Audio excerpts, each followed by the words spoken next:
אורני מהפקולטה לארכיטקטורה ובינוי ערים לגשת לדוכן ולשאת דברים בשם מקבלי התואר.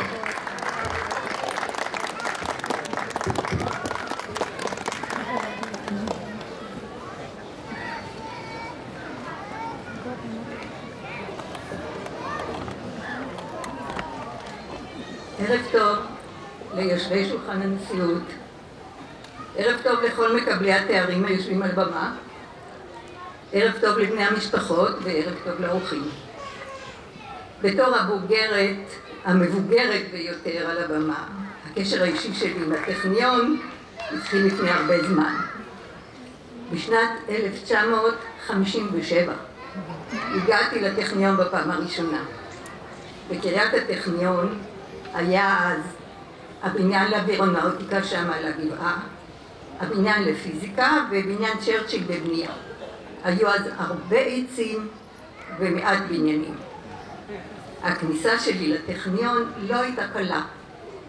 אני באתי לטכניון עם תינוקת שרק נולדה והיא יושבת היום כאן בקהל, ועל 40 מקומות בפקולטה לארכיטקטורה התחרו אז 200 מועמדים. אני הגעתי לבחינות הכניסה לטכניון כשהתינוקת אצלי בבטן, ובזמן הבחינה ניגש אליי דקן הסטודנטים של אז ואמר לי, אחרי הבחינה תיגשי אליי למשרד. והמסר שלו היה, את לא תוכלי להתקבל לטכניון, אני לא מסכים שאת תתפסי מקום של סטודנט ואחר כך תלכי ותהיי עקרת בית. למזלי הצלחתי להתחמק מדקן הסטודנטים, ולמרות המסר הצלחתי להיכנס לפקולטה לארכיטקטורה. תכנון ערים, שזה התחום של הדוקטורט שלי, היה אז מקצוע שולי שלמדו אותו 3 שעות בשבוע בקורס ד', ולא הייתה בטכניון פקולטה למדעי מחשב.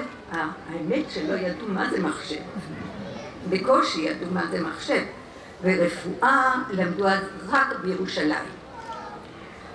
אבל למרות הנבואה של דקן הסטודנטים, אני סיימתי את הפקולטה ועבדתי במקצוע הרבה שנים.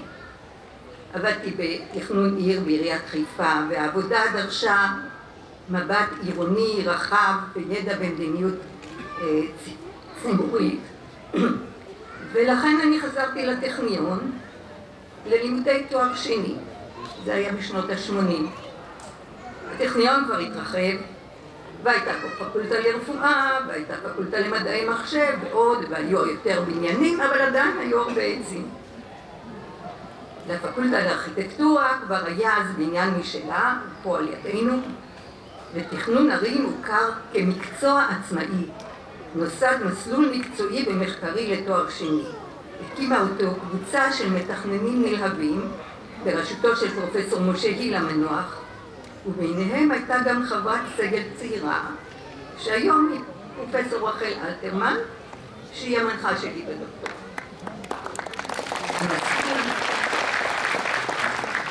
המסלול התפתח ומשך סטודנטים מכל רחבי הארץ למקצועות מגוונים, ובוגרי המסלול יושבים היום בתפקידי תכנון חשובים במשרדי ממשלה, ברשויות מקומיות ועוד.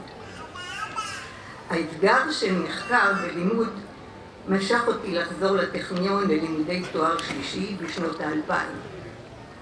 הפעם מצאתי טכניון שהוא מוסד יוקרתי וגדול, עם זוכי פרס נובל, עם הישגים בינלאומיים. טכניון שלנשים יש בו מקום נכבד ושוויוני. יש בו עכשיו הרבה בניינים, ועדיין יש בו הרבה עצים. התחלתי את המסע שלי לתואר הדוקטור. כל היושבים פה על הבמה יודעים שלימודי תואר שלישי הם משימה קשה, כבדה וממושכת. לא פעם בדרך נראה שמגיעים למבוי סתום, לא פעם יש בדרך נקודות משבר שבהם לא רואים את הסוף, אבל לעומת זאת אנחנו זוכים גם לרגעים של הערה ושל סיפוק כשאנחנו מגלים דברים חדשים. אנחנו חווים פריצות דרך ורואים אור בקצה המנהרה. במהלך העבודה אנחנו מאשרים את הידע האישי שלנו ומקווים שאנחנו תורמים משהו גם לים הידע הכללי. להתעמקות בידע אין מוקדם ומאוחר, כי לידע אין גיל.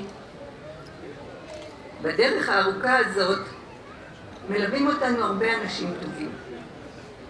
הולכים איתנו ומובילים אותנו המנחים שלנו.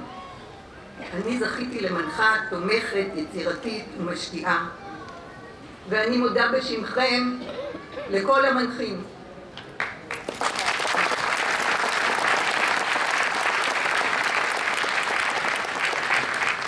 בדרך הזאת מלווה אותנו הטכניון, החל מסגל הפקולטה ועד בית הספר ללימודים מתקדמים, ואני מודה לטכניון.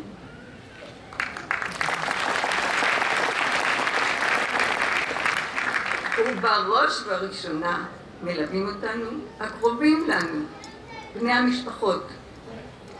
הם סובלים אותנו כשאנחנו עייפים, הם תומכים בנו כשאנחנו מתוסכלים, הם מוותרים לנו על חובות הבית והמשפחה, והם עוזרים לנו בעבודת הדוקטורט כשהם יכולים. יש כאן בקהל הורים, בני זוג, ילדים, ובמקרה שלי אפילו נכדים. כולם יבואו על הברכה ועל התודה. ותודה לכולכם על שבאתם לחול איתנו את היום.